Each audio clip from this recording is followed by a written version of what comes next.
Sergeant Craig Thomas Van Schyndel from the Fox Valley, Wisconsin. I'm coming to you today from community television here in Stevens Point, Wisconsin.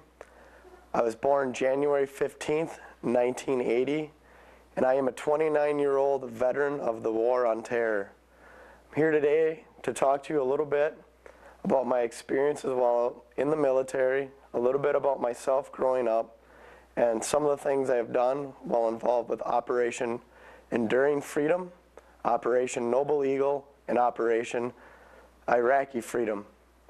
I am a member of the 1157 Transportation Company of the Wisconsin National Guard out of Oshkosh, Wisconsin. I've served in North Carolina, Afghanistan, and Iraq while being part of the Army National Guard. I was born January 15th, 1980 in Kaukauna, Wisconsin, and spent most of my younger life growing up in Freedom, Wisconsin, which is a few miles away. I was born and raised in the Fox Valley, and then moved in 1998 to Stevens Point to attend UW Stevens Point.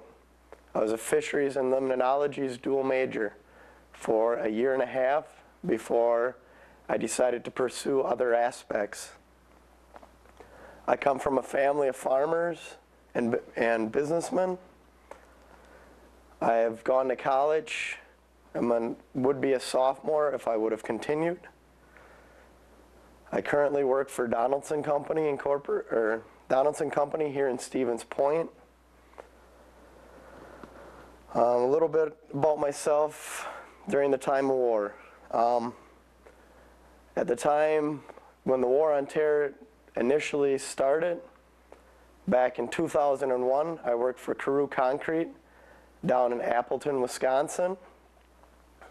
I was single and living at home. I had no children at the time, which I still do not. Excuse me.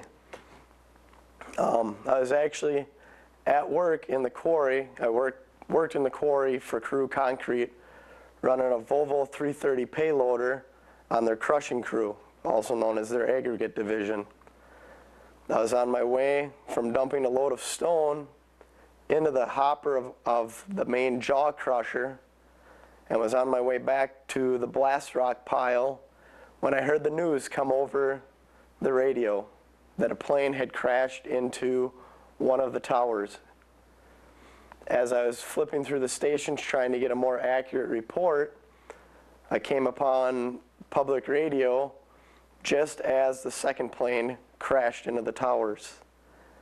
I proceeded to spend the rest of the day and early evening at work listening to the radio and trying to figure out what exactly had all happened. As I said, I'm a member of the 1157 Transportation Company out of Oshkosh, Wisconsin. As such, we've had many different responsibilities during the War on Terror. Our unit's been called up twice, and I volunteered once to go with the 128, the one of the 128, on their deployment to Iraq. My wartime work included running a supply yard when I was stationed in Afghanistan. I've driven around Special Forces candidates and other supplies while down in North Carolina. And in Iraq, I've run Ied Hunting Missions. I've used a metal detector to search for IEDs, run convoy security, have run convoys, assisted with the Iraqi Army and Iraqi police forces in fortifying and improving their positions. I've worked with FOB improvement and base improvement operations both in Afghanistan and Iraq. During the elections in Iraq, it was part of the unit's job to place barriers to make the the voting locations more secure. I've helped with school improvement, distribution of supplies to civilians, and other such things. Excuse me. Before these deployments, we received many different forms of training. Before we went to Afghanistan and while stationed in North Carolina, we went through the basic sorts of training, refamiliarization with trucks, being as we're National Guard, we don't have as much opportunity to work with the vehicles and the proper loading and securing of cargo as our active duty counterparts are. We also went through MBC training to include the gas chamber, and along with orientation to some of the cultural differences in the Middle East. Also received winter driving training while in North Carolina, because they do occasionally get snow in that, which is basically a big review for those of us up here in Wisconsin and whatnot. Other training was weapons qual, different weapons we might come against from the enemy and how to respond to them.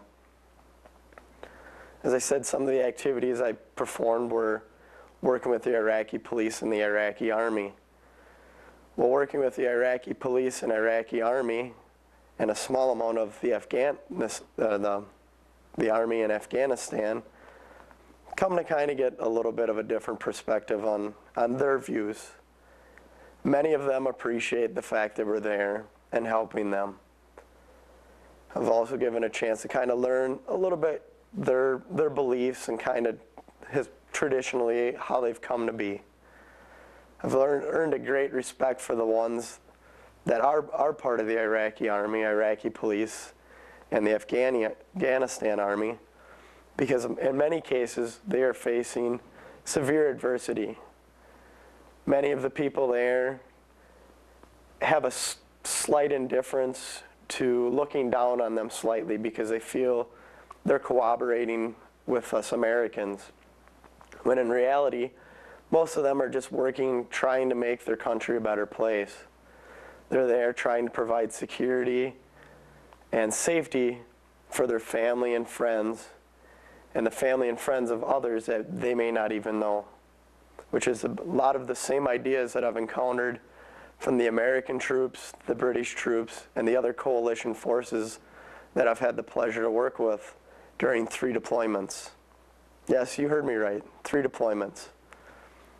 In the fall of 2002, my unit, the 1157 Transportation Company out of Oshkosh, was notified and mobilized down to Fort Bragg, North Carolina. While there, we had many different missions. Upon arriving at Fort Bragg as a brand new E5 sergeant, I was informed that I would be our liaison between us and the SOSCOM group that was stationed out at Camp McCall. Their responsibilities were basically to drive around the Special Forces candidates and any equipment and supplies they would need. Besides that, I was still responsible for my team of soldiers that was back at Fort Bragg. We would spend approximately 2 to 3 weeks out at McCall with me and the rest of the folks that were part of the contingent for the McCall mission, and then would come back into Fort Bragg for any paperwork we might do, time off, that sort of thing. While at Fort Bragg, we were notified there was an opportunity that they needed some replacement troops for a mission in Afghanistan, working in a camp as support personnel. I, along with many others from our unit, volunteered for the mission. They picked a couple of soldiers. That first group I was not part of. In the early spring, about February, we went out to do Robin Sage, which is a final exercise for Special Forces candidates. It's where they put everything they've worked hard in to practicing training a group of soldiers that are acting as guerrilla fighters. While there, they spend approximately 2 weeks at an increased pace, training us as if we didn't know anything. And they teach us how to handle weapons properly, qualify, or not really qualify, but become better marksmen, and then lead mock raids on different positions around the area. The area that they work out of is nicknamed Pineland because there's a lot of pine trees around the area. Well, I spent my 2 weeks out there in the cold and the rain, learning a lot of stuff, making me realize that as much as I thought I knew as a soldier with the time in I had, I realized there was a lot more that I could learn. Well, I came back in, got off the truck, and my platoon sergeant was waiting for me.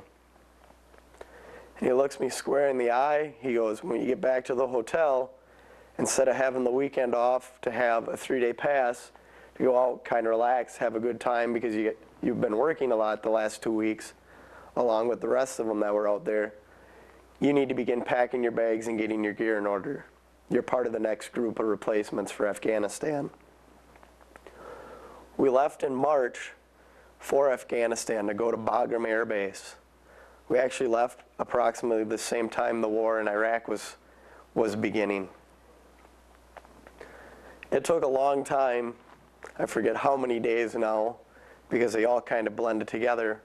But with the hostilities that were beginning in Iraq, the buildup, and the initial push, airspace that we normally would have flown was deemed unsafe for us, and for the fact that there was planes flying missions and needed the space.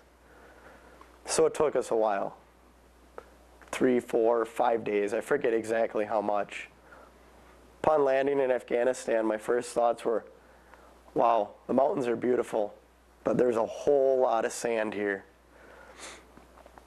We moved in to our camp while at Bagram. Was shown to the supply yard and the equipment we had to do it. We had 2 Skylift forklifts, a tractor backhoe, and a bobcat, along with a couple of 5-ton trucks, an LMTV truck, which is a new style 5-ton, and a 5-ton tractor trailer. We were shown our supply warehouse, all of which were in disorder due to the fact that many supplies had come in, and with the buildup in Iraq, a lot of the turn-in was unable to be shipped out. After we were there for about a month and a half, at which the time which we spent doing physical training, going over basic training, how to respond if we're mortared, if there's an attack on the base, and all the other little eventualities that can possibly happen in a time of war.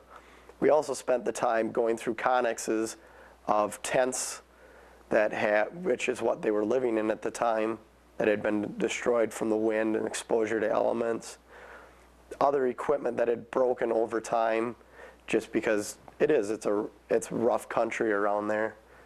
And all the wood and other supplies needed for the continued buildup and support of operations. We also were in charge of emergency food rations and our water rations. We spent the time organizing and getting the supply yard in order, coordinating areas for turning equipment so that when there was space on the planes out and the occasional convoy out, we could get some of the goods in, turned in, passed off to the Iraqis or wherever it had to go. Also, while at Bagram Air Base, we assisted in security for our camp, which included sitting on guard positions on occasion when the soldiers who were in our camp needed a larger number than they normally had on hand to do raids or other sorts of missions. I spent just short of 5 months in Afghanistan, then proceeded home, had 2 weeks of leave where I got to come back to Wisconsin before returning to Fort Bragg, North Carolina. At Fort Bragg, had a physical, went through paperwork and the other out processing procedures. Then we proceeded to convoy home to a very warm and hearty welcome back in Oshkosh. Had many politicians and local business people come out, congratulate us for our service and support that we'd given our country. After I returned home, even though I loved the job I was doing for Carew, I decided I was going to return to school. That's the spring semester.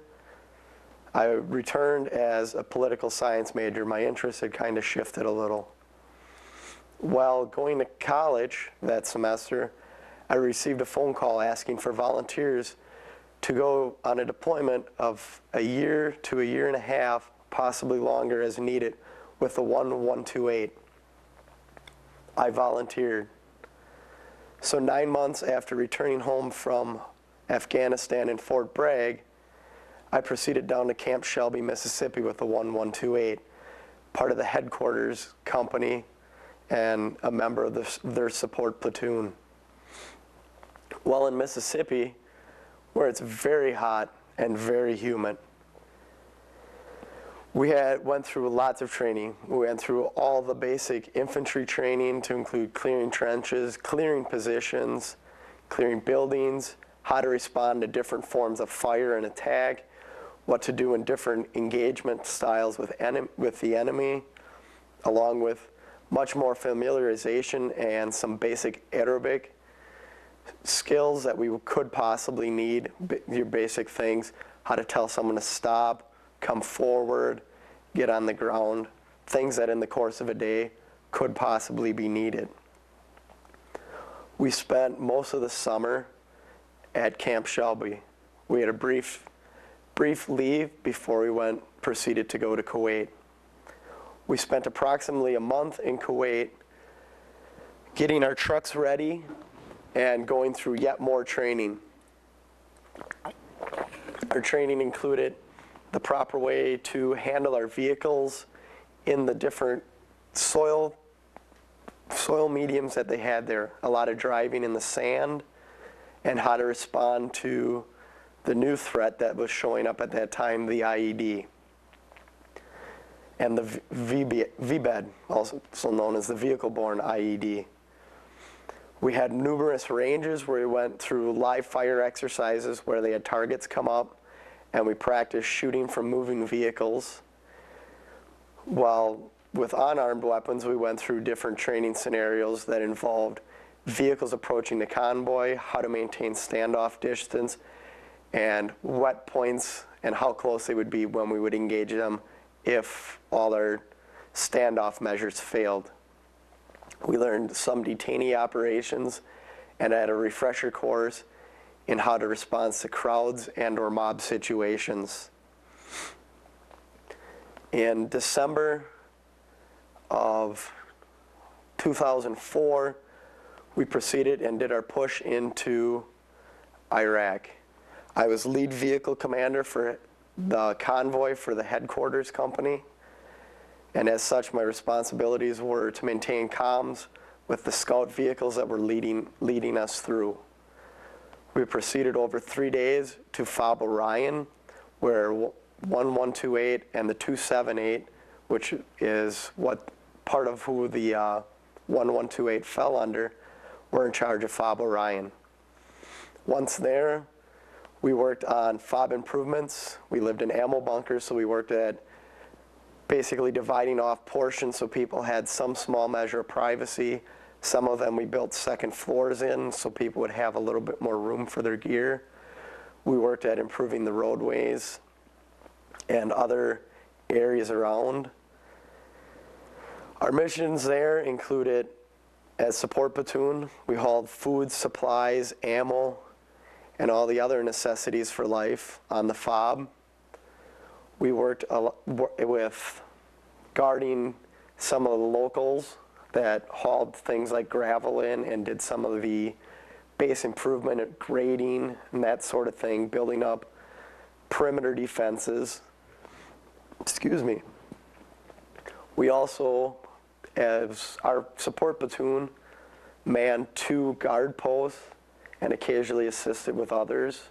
We assisted the maintenance company with some repairs because at that time we had the bolt-on armor, or in some cases steel plates, in our doors and bolted to our vehicles. So the extra weight didn't distribute as evenly as they do now with the armor kits, so it caused a lot more stress. That was before we got the heavier brakes and drive shafts and other things that have made the Humvees and other vehicles hold up a lot more. We also worked trying to help improve some of the local schools in the area, working with various village elders, the sheiks, the Iraqi police chiefs and captains of the Iraqi army. We placed many barriers during the elections around the voting sites, around the Iraqi police stations, checkpoints, the Iraqi army posts, and their various checkpoints around the area. We also went out and assisted with moving generators, sometimes moving food and or water for the locals if they were in a situation where they needed help. We hauled wood and other supplies from and to some of the other bases around the country as mission dictated and as they needed the help. We also provided some of our own convoy security along with some of the others from the 128 providing added more mobile security with their Humvees, seeing as we drove Hemmets, which it's kind of like driving a giant diving board with the cargo bed behind you. While there, we were offered the opportunity, and many of us took it, of volunteering to go out on patrols and Ied hunting missions. While in Ied hunting missions, sometimes they were on foot and involved things like using a mine detector and a stick, and the rest were security. Basically, the soldier with the mine detector went through searching, seeing if he picked up any metal. The man with the stick proceeded along behind him, and if there was anything that didn't look right or fresh dirt piles, even if there wasn't anything showing up for real off-the-wall readings with the metal detector, if there's anything that looked suspicious, the person with the stick would grasp one end around the base on the end and one about halfway, and would slowly and gently push it into the dirt pile at various random points, looking to see if there was an explosive device inside. At the end of a year, we proceeded back and returned the beginning of November of 2005. I came back, did another semester of school. January of 2006, the 1157 Transportation Company, which I had just returned as a member of, because I was basically a member of the 128th, well over with them, received their warning order that they were most likely deploying. Again, me and a bunch of my friends volunteered to go on yet another deployment. For many of us, this was our third deployment. June, we left and proceeded to Camp Atterbury in Indiana. Went through a lot of the same training, IEDs, weapons, qual of various sorts, and basically the general training. Before we proceeded to Camp Shelby, Mississippi, some of my duties of my friends and I that had been deployed and had just come back with the 1128 included providing classes each drill weekend to help familiarize and allow the soldiers that were newer and hadn't deployed before to acquire the knowledge necessary for over there. It involved a lot of time of going online and trying to find videos and training that whatever we could find, so we had more hands-on instead of just speaking of some of the things we had seen and done while over there. We spent a few months at Camp Atterbury in Indiana, learned some of the new ways of handling things, how to handle the more heavily armored vehicles, the new rules of engagement, and the new threats that were possible there. We then proceeded back to in my case, back to Kuwait for a second time, where we did many of the same training exercises, driving in sand, looking for IEDs, or how to recognize IEDs, some of the new styles they were using, and how to respond to vehicle-borne IEDs and the local population. We then flew to Camp Taji in Iraq, where we were supposed to originally haul fuel. We took over and found out that the fuel mission that we were originally supposed to run had been given, or basically gone to, a civilian truck transportation company. So our mission changed from transportation to fob security. in the beginning, and we had one platoon though that went to Bayat, which is a big base down in the central part, which is by Baghdad International Airport, and there's a few other bases that all joined together. We had one platoon that went down there to do convoy operations. The rest of us ran, or were responsible for manning 2 gates, entrance gates. The one was from the main base of Taji into the Iraqi side, which is known as the dark side, because they keep all lights off at night to make it harder for enemy to attack them. The other one was Castle Gate, which is where I was stationed, and that was a U.S. forces only gate. It was a gate where U.S. forces left and entered the FOB, and we were responsible for security and overwatch positions on that gate. Well, as mission changed, well, in Iraq, different places becoming more dangerous, needing more troops, and the like, more troops coming, more supplies coming in and out, different troops were needed for different missions. So we ended up being part of a joint task force for the management of FOB security, and we worked with our command along with the command of a couple of the other companies stationed on Camp Taji to ensure good, safe security for the base, the guard towers, and that sort of thing. While there, they had some snipers that were operating in the area, and our leadership and some of us enlisted worked with trying to develop ideas with our U.S. and coalition sniper forces to try to figure out ways to help counter the threat. These include improving the amount of, or increasing the, the sandbagging and other security on the guard and overwatch positions, changing the configuration a little bit of the way the entrances were made, with staggering the serpentines and that to slow any vehicles that might want to come in, and basically just general improvements that continue the longer we're there. Actually, I had a very memorable experience while working on the gate at Castle Gate. Came into work the one afternoon, and there was a Bradley that had received damage while out on a patrol. Well, the Bradley crew was there with their fire extinguishers, attempting to put out the electrical fire, because when they had damaged, somehow some of the electronics had been damaged as well. Well, they were shorting out and causing small fires in there. And they had used their fire suppression system, fire extinguishers, and then eventually our fire extinguishers, waiting as the fire department was on response. Well, because it was on the perimeter, they had to take extra precautions. Extra gear was needed so they could safely do their job.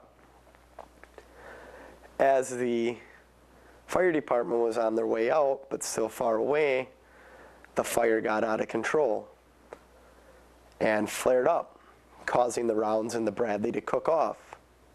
Which time I made the decision, I pulled my soldiers that were in that tower, and there was a tower that we were not responsible for as part of the gate, but it overlooked the position we had on the gate, kind of for your intersecting fields of fire.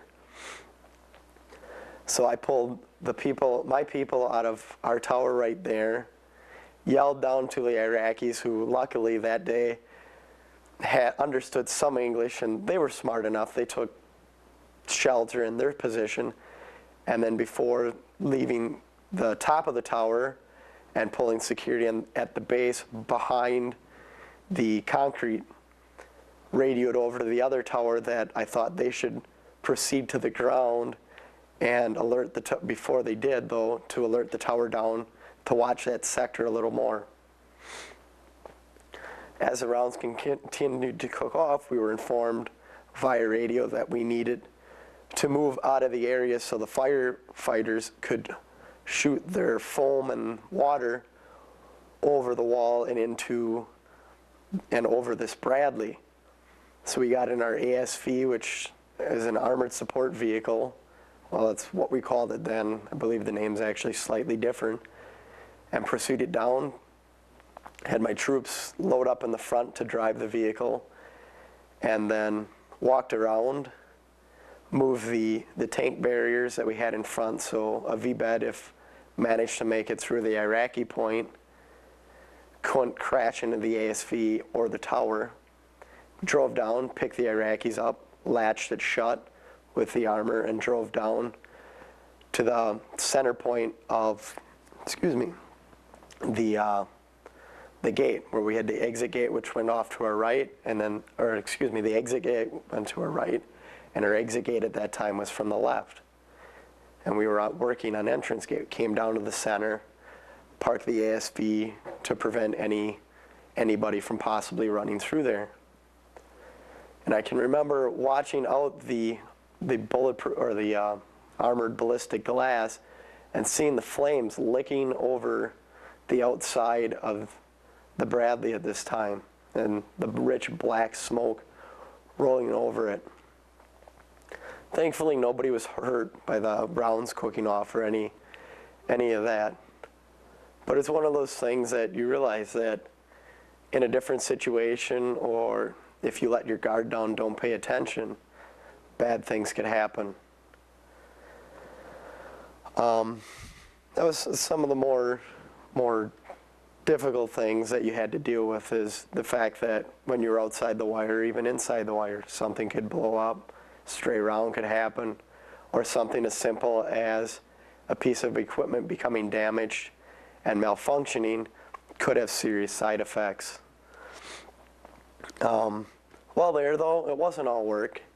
I mean, eventually we moved off the gates, some other units took over our position, and we proceeded to drive our trucks and haul fuel and cargo on the cargo was hauled on flatbed trailers.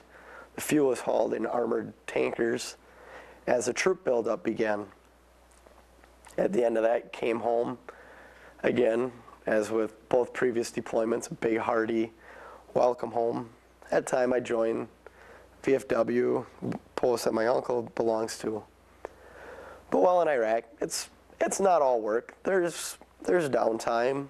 When we were at Taji, we were fortunate enough, and actually while we were at Orion as well, to pay for internet from the Iraqis. So it was just more convenient to have it right in our living areas. That way you didn't have to walk down to the sites that the military provides, which are very good. They have phone centers and internet centers, and basically just places you can relax, and rent movies, or in some cases buy videos, or Haji videos as we call them, or local vids, and other different things, cloth, rugs, blankets, carvings, all sorts of different things.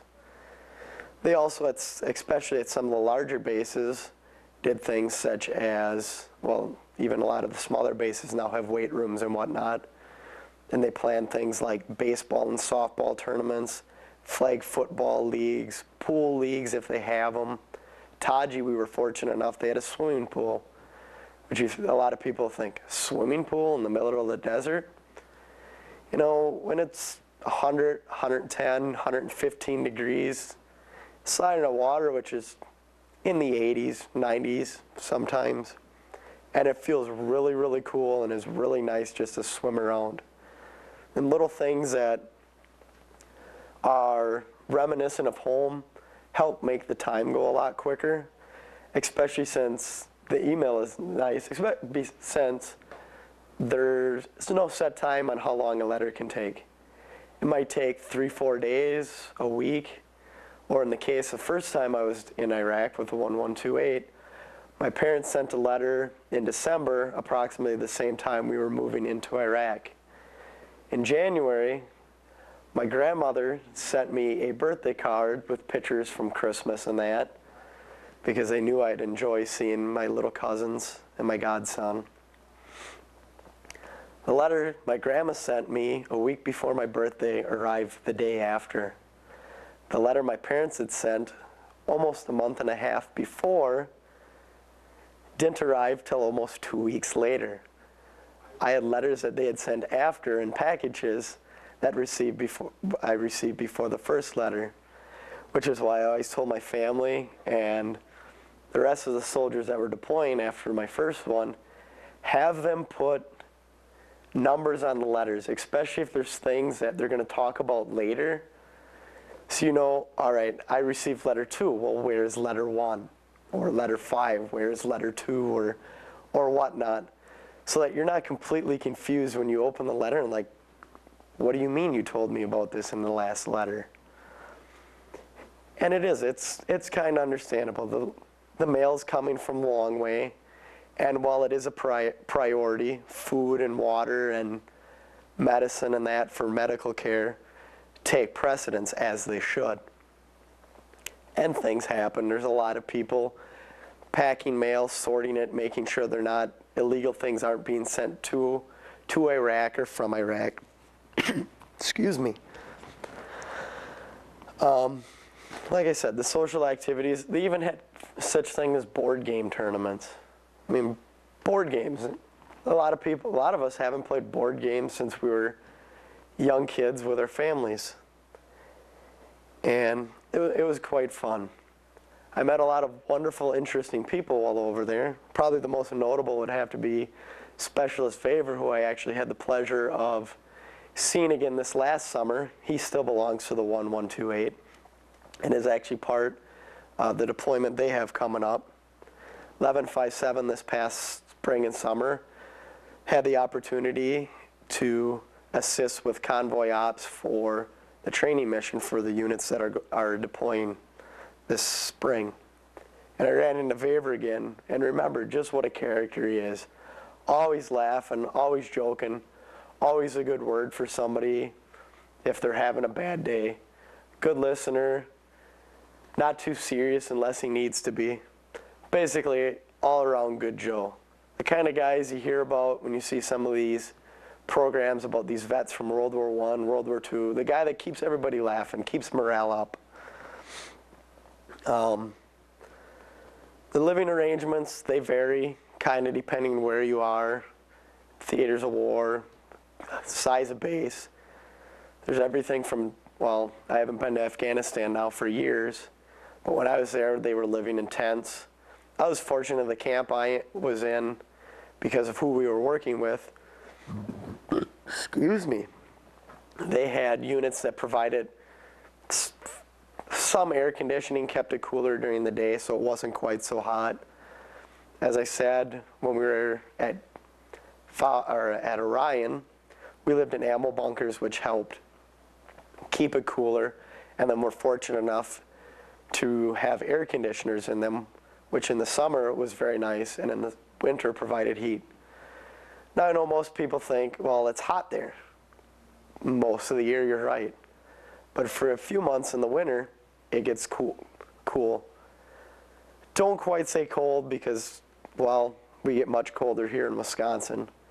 But it will drop below freezing, and it seems a lot colder when you have winds gusting up 60 to 80 miles an hour sometimes at night.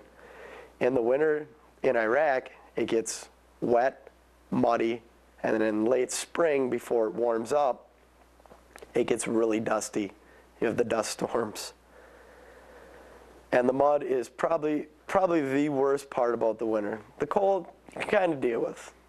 Country boy from Wisconsin, grew up on and around farms, working jobs most of my life outside, hunting, fishing, snowmobiling, just generally being outdoors a lot. You kind of learn to bundle up and deal with it. But the mud. The only thing I can say about the mud, it is the stickiest substance I have ever seen. Tires for like the Humvees and these trucks that are designed to work very well off-road in the mud, just grab it. It sticks to it. It just sticks. Something fierce, weighs you down, makes everything slippery. Then after the mud, the rain stops, the occasional nights where anything that's wet kind of freezes if it's exposed to enough air. Luckily, the roads in that at least while I was there, never froze. Comes the dust storms in the spring. And they're bad. I've been fortunate I haven't seen some. I've seen videos of some of them as they approach bases on the internet and other places where it's a solid wall of dust and you can watch it get closer and closer and closer. Us, we got lucky. Most of the time when they moved in at night. But when you're sleeping under or next to your trucks, because you're at a small base that's just being built up and they have basically barely enough living quarters for the troops that are stationed at that base, dust storms are kind of a pain. There's many different ways people use wet down, a rag, a bandana. There's different headgears. Some of them that worked with units that allowed it would buy, I forget the name right now, but it's more of a traditional style headgear. It's a light cloth that actually works very well if you're allowed to use it. Then in the summer, the heat comes. And it seems like it's all at once, because it'll be cold, all of a sudden it's like, oh, it's kind of nice. And it seems like just barely a week later, it's like, it's hot, very, very hot, which means you drink a lot of water. But all in all, I can't complain. I've got to do many, many interesting things. I've met many people.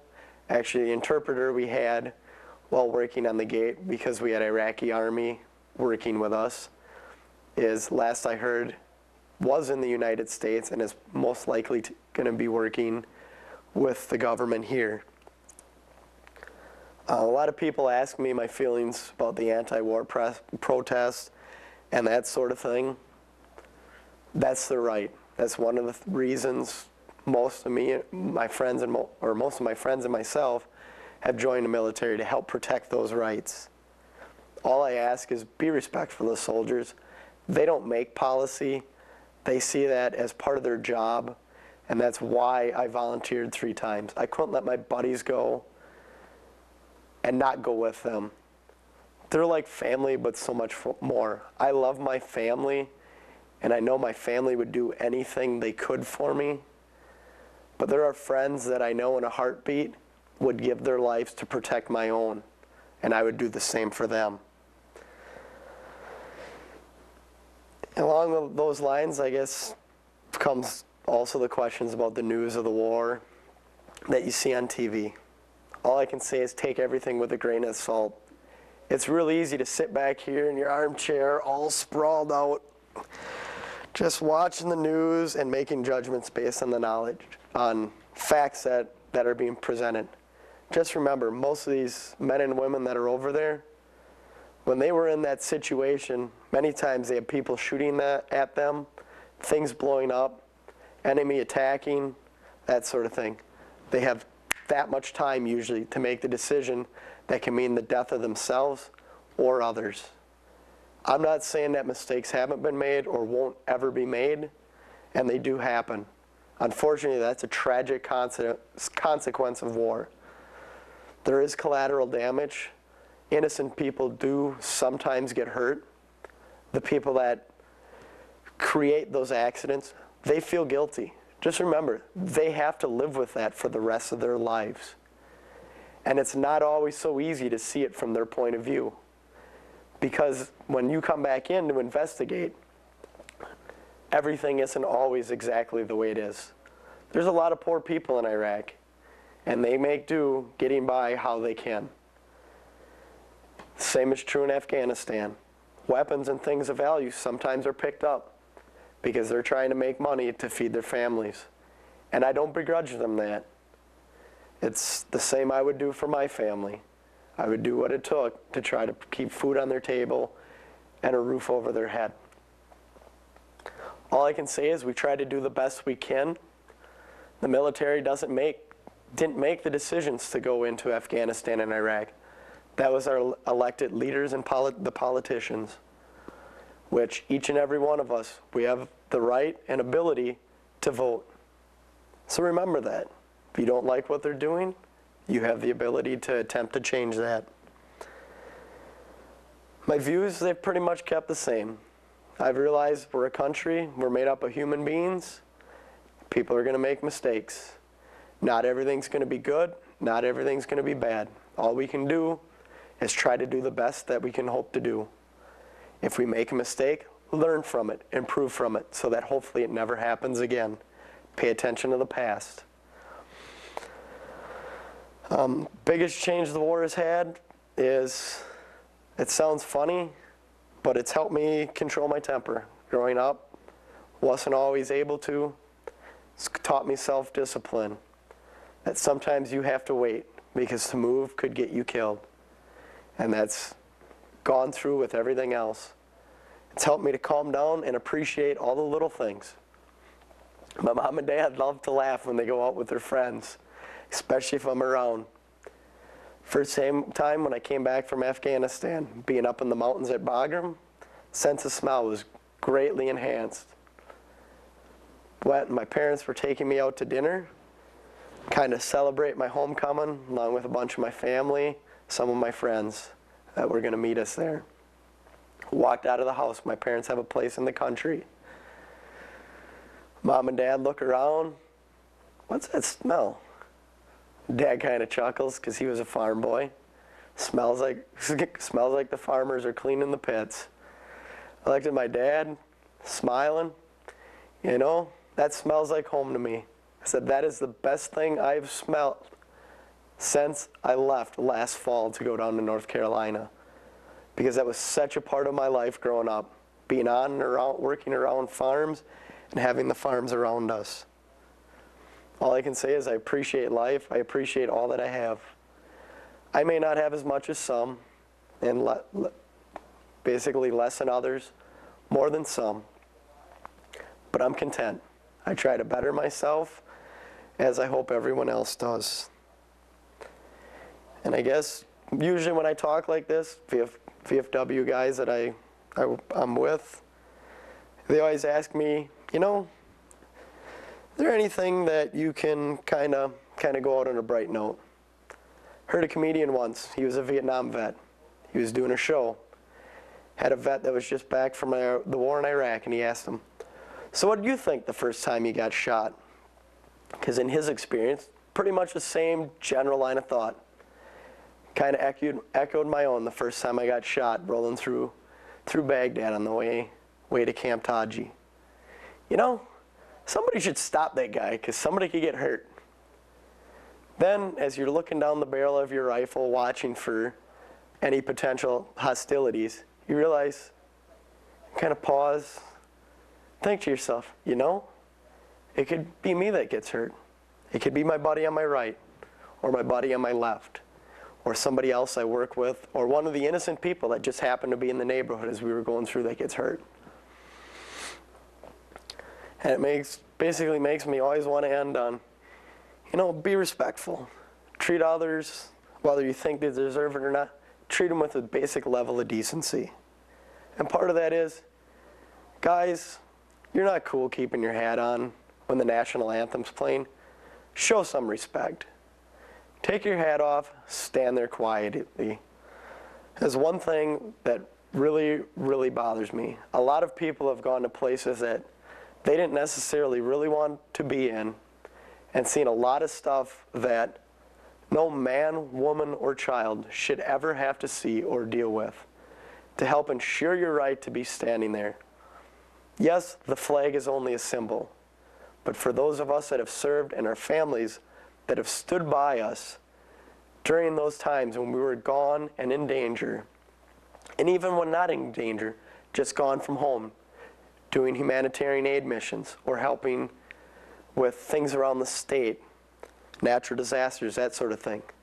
That flag is a symbol and makes us proud. It is a symbol of this country. It shows wherever it is flown that we are home. And I would just like to thank you all for listening to this and watching this. I hope you all enjoyed it, maybe learned a little bit about it. And if you see me out in public, feel free to talk to me.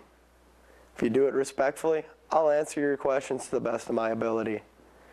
I thank you for your time, and I hope you all have a wonderful, wonderful life. Thank you.